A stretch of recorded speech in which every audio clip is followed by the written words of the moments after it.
After nearly 6 years together, I discovered years of my wife's secret gambling, maxed out cards, drained savings, and repeated lies. I broke up on the spot, and now she's begging for another chance, and I don't know if I'm destroying our future. My girlfriend and I had been together for almost 6 years. For a long time, I genuinely believed she was my person. She is, without exaggeration, one of the most loving, caring, and thoughtful people I have ever met. In the early years of our relationship, she made me feel deeply valued and emotionally safe. She remembered small things about me, went out of her way to make me feel supported, and consistently showed up when it mattered. The first 3 years felt almost effortless. We laughed constantly, communicated openly, and had a strong emotional and physical connection. I trusted her completely, and I truly believed we were building something long-term. She has always struggled with generalized anxiety disorder and OCD. From the beginning, I knew this, and I never held it against her. In fact, I admired her self-awareness and how seriously she took her mental health. For most of our relationship, it never caused major issues between us. If anything, I felt proud of how well she managed it. I never saw her mental health as a burden or a warning sign. I saw it as part of who she was, and I loved her fully. Things started to shift around the 3-year mark. She began getting frequent UTIs. I understood how uncomfortable and painful those can be, so initially, I didn't think much of it when intimacy slowed down. I tried to be patient and understanding. Whenever I initiated intimacy, she would gently turn me down with an explanation. She didn't feel well, she was anxious about triggering another infection, or she was just too tired. I never pressured her. I always responded with no worries and tried to move on like it didn't hurt, because I didn't want her to feel guilty for something she couldn't control. But weeks turned into months, and months turned into nearly a full year, with almost no intimacy at all. Not just sex, but affection in general slowly disappeared. Kissing felt obligatory. Physical closeness became rare. There were nights where we felt more like roommates than partners. I started to feel unwanted, unattractive, and deeply confused. I questioned myself constantly, wondering if I was doing something wrong. I tried to bring it up a few times, very carefully, but those conversations never went anywhere. I never accused her or blamed her. I just tried to explain how I was feeling. Every time I did, she would break down crying almost immediately, even over small concerns. It was clear how much she cared, and seeing her spiral like that made me feel awful. I hated the idea of hurting her, even unintentionally. Without realizing it, I stopped being honest about my needs. That silence slowly turned into resentment. I felt like my feelings were being swallowed to protect hers. I loved her, but I also felt increasingly lonely inside the relationship. I missed feeling wanted. I missed feeling desired. I missed feeling like we were emotionally aligned instead of walking on eggshells around each other. By the end of that year, I was emotionally exhausted. I felt rejected, disconnected, and unsure of where we were headed. I finally broke down and told her everything I had been holding inside: the pain, the confusion, the growing distance, and my fear that we were drifting too far apart to recover. For the first time in a long while, we had what felt like a real, productive, and transparent conversation. She opened up about how her OCD had been amplifying her fear of intimacy and infections, and how trapped she felt inside her own thoughts. We talked about expectations, compatibility, and what we both needed in order to feel secure and fulfilled. She promised she would work on it, and I promised to continue being patient and supportive. I believed her. I wanted to believe her. At the time, it felt like a turning point, like this was just a difficult chapter we could grow through together. Intimacy did start to pick up again, at least on the surface. She began initiating occasionally, which at first felt like a huge relief. I remember feeling hopeful, like maybe we were finally turning a corner. But that hope didn't last long. Almost immediately, something felt off. When we were intimate, she seemed disconnected, like she was going through the motions rather than actually being present. Her body was there, but her mind wasn't. Instead of feeling wanted, I started feeling like a chore she was checking off. After a few times, I gently asked her about it. I told her I needed honesty more than anything, that if she didn't want intimacy or wasn't enjoying it, I would rather know than feel like she was forcing herself for my sake. Every time, without hesitation, she reassured me that she wanted it and that she enjoyed being with me. I wanted to believe her, but a part of me couldn't shake the feeling that she was saying what she thought I needed to hear. That doubt sat heavy in my chest. Eventually, she stopped initiating again. Slowly, Intimacy faded back to once every month or two. Each time it happened, it felt more awkward than comforting. Instead of bringing us closer, it highlighted how disconnected we had become. I started to feel the same resentment building again, the same loneliness, the same quiet frustration of having needs that felt invisible. Alongside that, all the typical problems that come with young relationships and mismatched intimacy started piling up. Small things felt bigger. My patience wore thinner. I still loved her, but I felt increasingly unsatisfied and emotionally drained. Around this time, a second major issue began to reveal itself, one that scared me in a completely different way. I started learning more about her family situation, particularly her mom. It became clear that her mom had a serious gambling problem, along with a compulsive shopping habit that no one really seemed to address. Her mom struggles with the same mental illnesses my girlfriend does, but unlike my girlfriend, she has never managed them well. She hadn't worked consistently for years. Her dad was working 2 jobs just to keep them afloat, and even then it wasn't enough. Her mom started asking my girlfriend for money to cover basic necessities like groceries. Then she started asking me to pick things up for her on my way over: food, household items, random errands. I'd bring the receipt, and she'd either short me when paying me back or forget entirely. Every single time it happened, I felt my frustration spike. I despise gambling. I despise financial irresponsibility that hurts other people.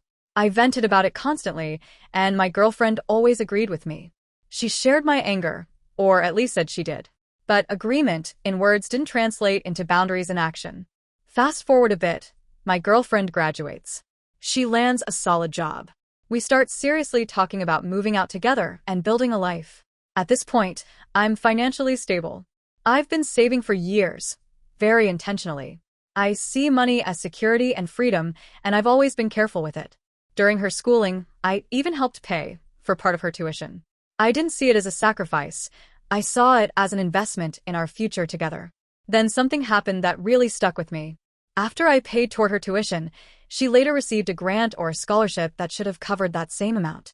Instead of using it to pay back debt or even partially reimburse what I'd covered, she spent it on clothes and other random things she didn't actually need. On its own, it wasn't a massive amount of money. In isolation, it could have been brushed off as she deserves to treat herself. And that's what I tried to do, minimize it in my head. She had worked hard. She was under a lot of stress. Fine. But it didn't exist in isolation. Throughout her entire time in school, she had 2 credit cards that were basically perpetually maxed out. Minimum payments, no real progress. Once she graduated and started earning a full-time income, I saw this as a moment of truth. An opportunity to see how she would handle responsibility when she finally had the means to do so. We sat down and made a plan together. We agreed that within 4 months, all of her credit card debt would be paid off. The total debt was less than half of what she would take home after taxes in that time frame. It was a very achievable goal. I wasn't asking her to live like a monk, just to be intentional. A little while later, she told me she had already paid down half the debt. I was proud of her, relieved, hopeful, even. It felt like maybe my fears about repeating her mom's patterns were unfounded. Maybe she really was different. Maybe she just needed time and support. That goal never got hit. Month after month, it kept getting pushed back. There was always a reason: unexpected expenses, stressful weeks, needing to reset the plan. At first, I tried to be understanding, then patient, then quiet. Eventually, it turned into simmering frustration I didn't even know how to express anymore. 8 months went by. She had been fully employed the entire time. We were actively accumulating things for our future place: furniture ideas, kitchen items, small purchases here and there. On paper, it looked like progress. Emotionally, I felt uneasy, but kept telling myself I was overthinking. Then we went to a dinner party with her family. She got extremely drunk. Way beyond tipsy, she was incoherent, emotional, almost delirious. I suspect the alcohol reacted badly with her SSRIs, but regardless of the cause, it was alarming. I won't go into every detail of that night, but at one point, in the middle of her rambling, she leaned over to me and proudly told me she had made $1,600 on slot machines earlier that day and that it would help pay off the debt. My stomach dropped instantly.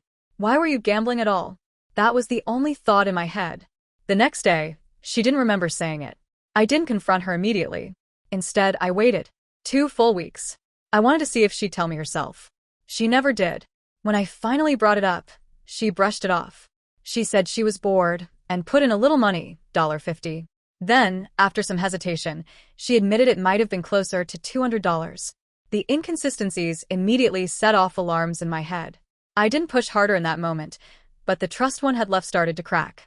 The very next day, she excitedly showed me things she had bought for us to move out. Items meant for our future home. She thought she was being thoughtful, romantic even. I completely lost it. I didn't yell, but I panicked. I couldn't understand why she was spending money when she was supposedly struggling to pay off debt. She broke down crying, saying she just wanted to do something nice for me. I felt like a monster. I apologized, told her I understood, and swallowed my concerns yet again. But they didn't go away. The intimacy issues started creeping back into that familiar distance. That familiar feeling of being unwanted, but unable to say it without triggering tears or shut down.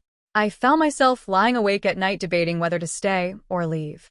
I told myself all the cliches. Relationships take work. The grass is greener where you water it. Maybe I was expecting too much. I tried to convince myself that love meant patience, that walking away would mean I failed. Eventually, I decided it was time for a real conversation. No avoidance. No sugarcoating. On the drive over to her place, my mind kept circling back to the finances. The math wasn't adding up. It hadn't been for a long time. By the time I arrived, I felt sick with anxiety, but tried to act normal. We talked casually for a bit. Everything felt eerily fine. Then, I did something I had never once felt the need to do in nearly 6 years together. I asked to see her phone. At first, I didn't find anything obvious. No gambling apps. No suspicious browser history. I almost felt relieved. Then, on a gut instinct, I checked her email. That's when everything collapsed. Years of emails. Deposit confirmations. Withdrawal notices. Multiple gambling platforms, at least 5. Self-exclusion confirmations. Expired self-bans. Re-registrations. Over and over again, spanning years. This wasn't boredom. This wasn't occasional. This was a pattern. I confronted her immediately. She minimized it. Tried to redirect the conversation. Said it wasn't that serious. My chest felt tight. I asked to see her banking app. She refused. That refusal told me everything I needed to know. I used Face ID and opened it myself. What I saw felt unreal. Her credit card debt hadn't gone down at all, not even a little. Her savings were completely drained. Her TFSAs were empty. And then I saw the transactions. Deposits to stake over the last 4 weeks alone that totaled more than double her monthly income. More than the entire debt we had been trying to pay off for nearly a year. I felt like the air had been knocked out of me. I had already been losing sleep over other issues in the relationship, planning how to address them, trying to be thoughtful and compassionate. And in one moment, it all detonated. Every doubt, every ignored red flag, every conversation I avoided because I didn't want to hurt her. I broke up with her on the spot. Everything poured out of me. The intimacy issues, the resentment, the fear of repeating her mother's patterns, the constant feeling of being emotionally trapped because every hard conversation turned into tears. She cried. She begged. She asked me to leave. So I did. It's been a week since I ended things, and somehow it feels both incredibly short and unbearably long. She's been texting me almost every day. Not just apologies, but solutions. She's shown me proof that she's properly self-banned from gambling sites. She's offered complete transparency. She's even offered to let me monitor her finances entirely, bank apps, statements, everything. And that's where my chest tightens. I don't want to be someone's watchdog. I don't want to be a financial parole officer in my own relationship. I don't want love to feel like supervision or trust to come with passwords and constant anxiety. What I'm struggling with most is that I can feel myself slipping emotionally. The initial shock and anger have faded, and now I'm left with memories of who she's been to me for almost 6 years. She is deeply loving. She is caring and thoughtful in ways that made me feel safe and chosen. I also don't have any experience with this. I've never dealt with addiction in a partner. I don't know what's compassionate and what's naive. What makes it heavier is knowing this didn't come from nowhere. Gambling was normalized in her life. Her mom struggled with it and even involved her when she was younger. She promises it will never happen again. She says she finally understands how serious it is. She talks about our future like it's still waiting for us. And that's the hardest part because part of me still wants that future. But my brain keeps reminding me that promises made after being caught aren't the same as change proven over time. I'm stuck between what my heart wants to believe and what my mind knows I can't ignore, and I don't know which voice I'm supposed to trust.